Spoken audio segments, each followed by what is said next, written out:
Pa, na aking itataguyod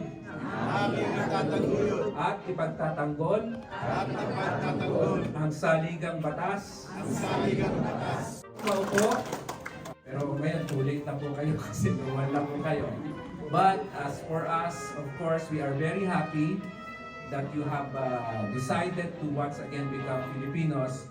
Because again, we know, of course, as Canadians, you have been continuing to support our country through your support to your families in the Philippines. But now, as Filipino citizens, once again, we expect you to be more active in nation building, helping in the development of our country. That's why we are very happy na kayo muli ay magiging Pilipino dahil as Filipinos, mas makakatulong kayo sa pag-unlad ng ating bansa.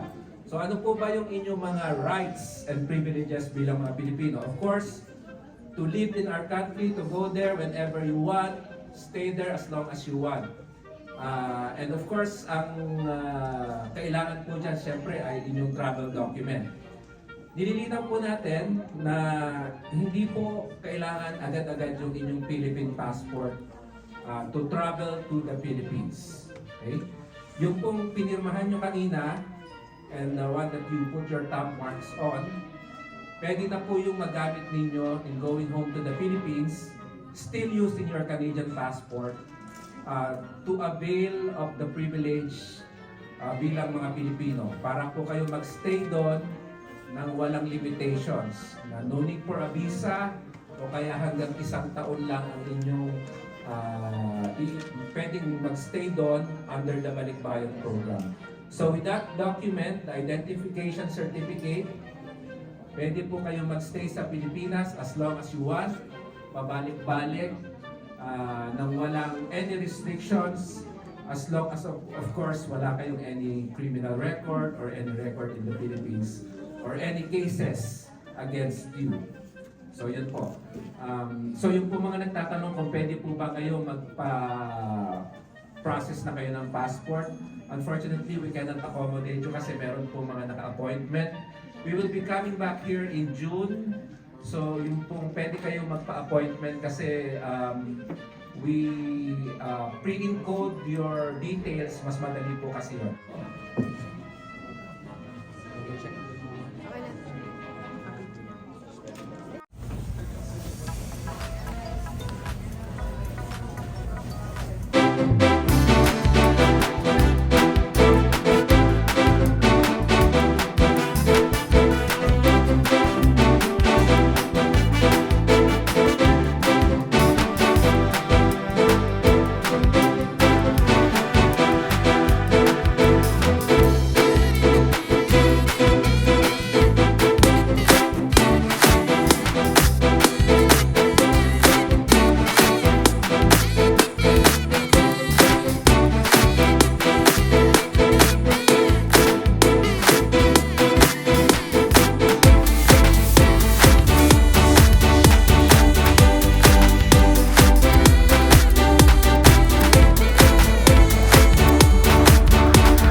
Thank you for watching. God bless.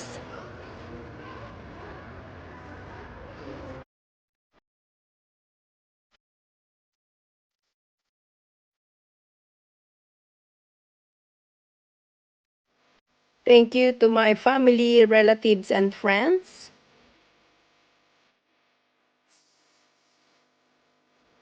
Shout out to JC Bird and friends, and thank you for watching my channel.